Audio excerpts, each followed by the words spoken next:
Don't call me. Don't come by my house. We're done. Hello there, my movie peeps. Happy New Year to you. The first side flick of 2024.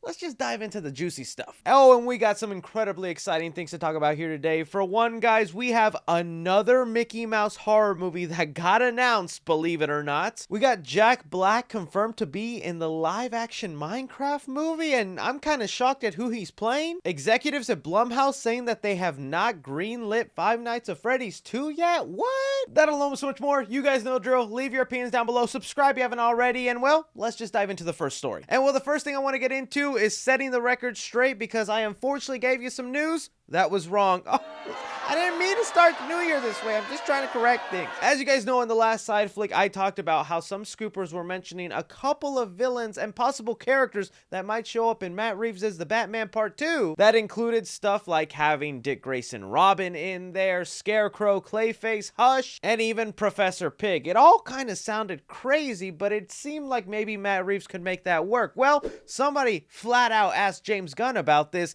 and he straight up said, nope, totally made up. Which is both sad, but also kind of exciting. For one, because we got hyped up over nothing, but we should always do that when talking about scoopers. I am happy though Daniel RPK, the source of it, did own up to it. He said here exactly, as for the Batman 2 stuff, everyone gets stuff wrong. I will own up to it. Like with most of the stuff I got, that info's from a grid, and while those are usually correct, they could have wrong info on them once in a while. And that's just nice to hear. I think I'm gonna choose more carefully which scoops I tell you guys now, but the exciting part is the slate is open. If James Gunn is being honest and none of these characters that he was talking about are showing up in the Batman Part 2, oh, I'm back on my Mr. Freeze grind. I want him to be the main villain. It seems pretty obvious that Hush might still show up in there. I'm doubtful with James Gunn saying that no, all of that is completely made up, but maybe he hasn't even seen Matt Reeves' script yet. I don't know. Feels like everyone just wants to catch James Gunn in a lie since he's constantly sharing out information. And man,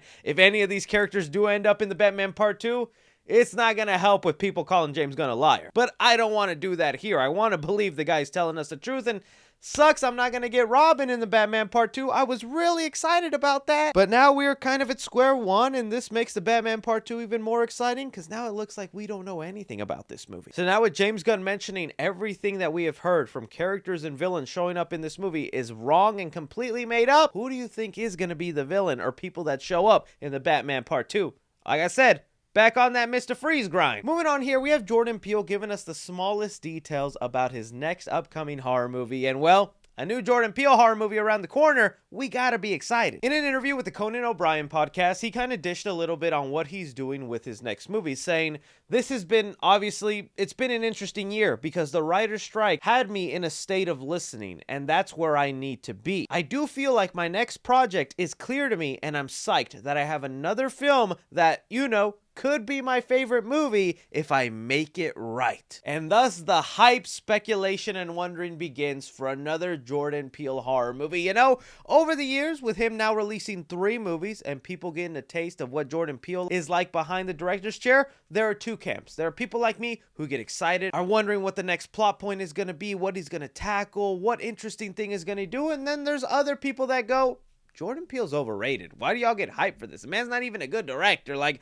I get those comments, and I'm bound to get them in this video too. To me, Jordan Peele hasn't really steered me wrong. I've liked and really enjoyed all 3 of his movies. I feel like they bring something new to the table, and it's just exciting to talk about one of his movies because it is going to be something new. It feels like an original idea, and it feels like it's challenging the viewer, which is always what you kind of want from Hollywood, not always just rebooting sequels and remaking stuff, right? And it's also just nice to hear him say that this new idea he has, he's really excited about, and it could be his new favorite movie, which, yo, I want to see what this idea is. There's also the possibility it might not even be a horror movie this time. He's done 3 of them. Maybe he wants to jump onto something different, comedies, dramas, which, yeah, would be fine, but I really like him as a horror director. I want him to stay in that horror lane. The last we heard with this movie also is that it was going to come out Christmas Day of this year, but the release date got moved and changed. So it looks like this movie will now be like a 2025 release. But this year, I'm sure we'll start getting more and more information, just like we did when Nope was coming out. I still get some of y'all hounding me going, didn't you say he was making a Walmart horror movie?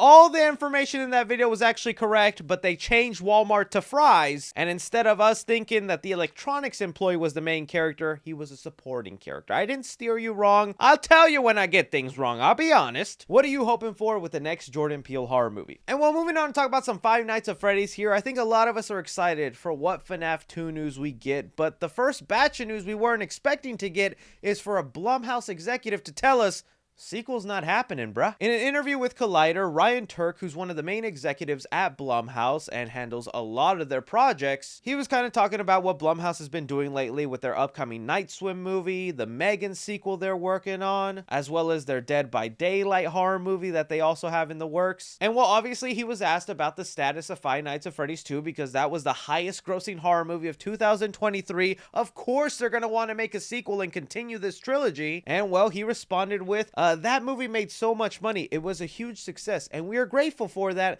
Emma Tammy did a great job, but we're still waiting for the green light on that. We'll see. Where the interviewer even responds saying, that's kind of crazy. And he says, no, it's not crazy. It's just part of the process, I think. And this made a lot of Five Nights at Freddy's fans panic, of course, because it's like, well, why haven't they greenlit the sequel? Don't tell me the negative reviews are bad enough for them not to continue. And really, I just kind of have no idea why the executive didn't want to confirm. Obviously, they're going to make Five Nights at Freddy's 2. Like, I am willing to bet this entire YouTube channel and put it on the line. They are making a sequel here. You don't just make that boatload of money in 2023 and go, yeah, we're not going to make another one. The only thing I can think of is that there's contract negotiations still to go in play. We know Matthew Lillard mentioned he signed on for 3 movies, but there could be other people in the cast that did not get that sign-on treatment. And with the amount of money it made, there might be some renegotiating in there. I also heard Scoopers mention that Emma Tammy, the director, was not promised to direct the sequel, so they could be negotiating with her on whether they want to keep her as a director, which I kind of hope so, or they try to go with someone new, which I don't know how that would go. Also, I do think they're going to take the negative reception into account. They're not going to completely change their path and what they're doing because they still want to make the fans happy, but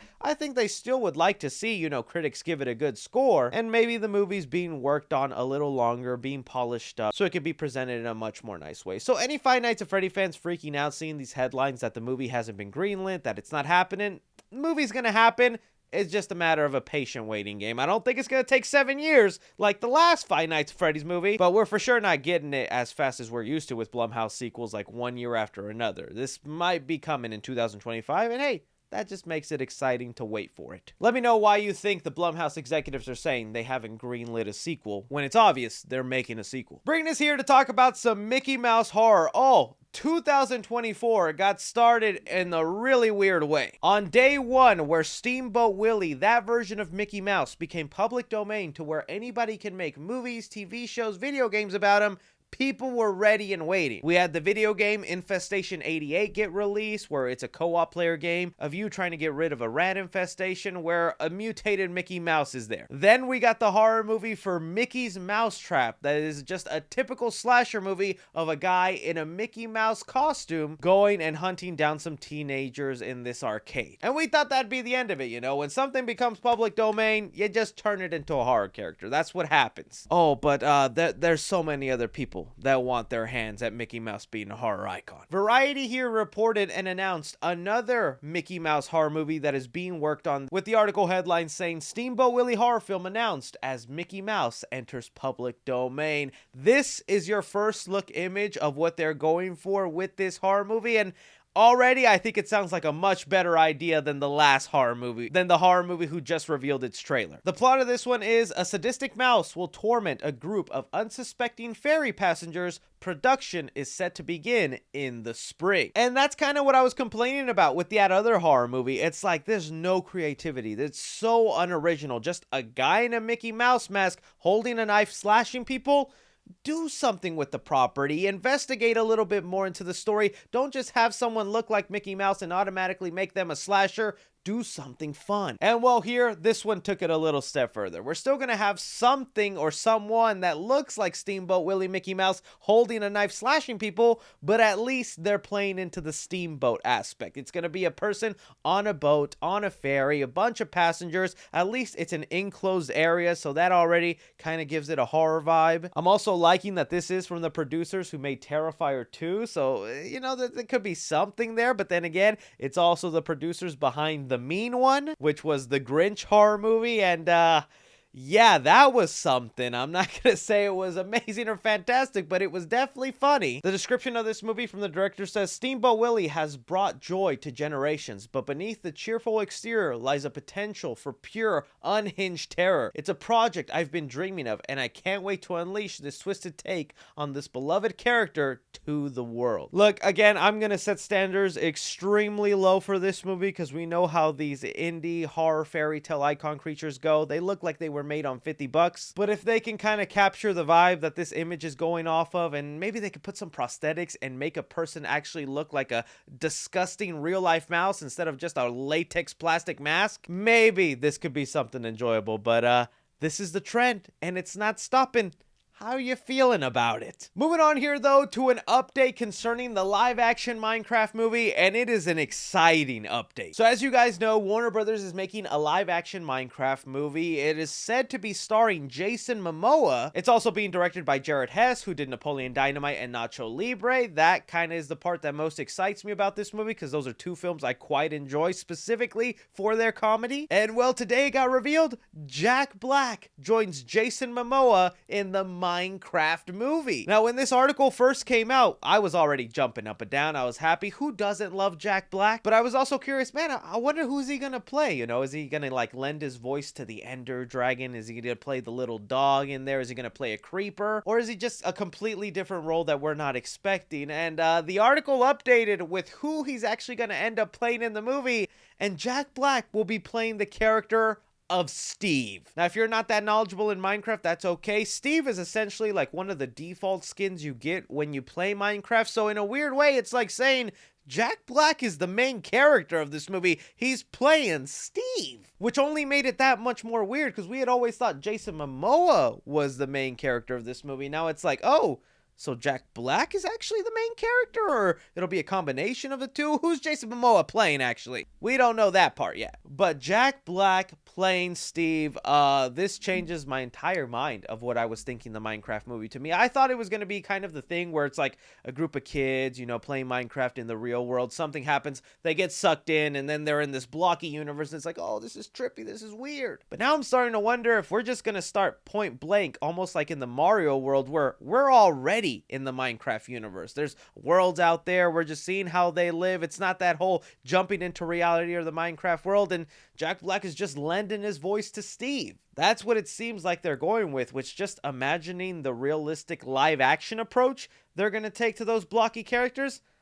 I can't even imagine what that's going to look like. But again, I'm also loving this because Jared Hess is teaming up once again with Jack Black, and they did Nacho Libre together. The iconic lines I quote from that movie, I cannot wait to see what lines come from this one. Get that block out of my face. That is some real fun that could be had there. So this is awesome. And Jack Black is being part of a lot of video game related movies. He's Bowser in the Mario movie. He's going to be in the upcoming Borderlands movie. He's now in the Minecraft movie. If you want to count the Jumanji franchise, because that's technically about a video game, Jack Black is the video game live action king, and this movie's making $1 billion just because of that man now. You guys hear Jack Black is part of the Minecraft movie. Does that get you excited? And how do you feel about him playing Steve? But that is all movie news we currently have going on right now, guys. I want to thank you so much for taking time out of your day to watch me talk some movie news. Don't be forgetting to hit that like button. Subscribe if you haven't already. Follow me on Twitter at 3C Films or on TikTok at 3C Films. But as always, I'm Chris. Take care.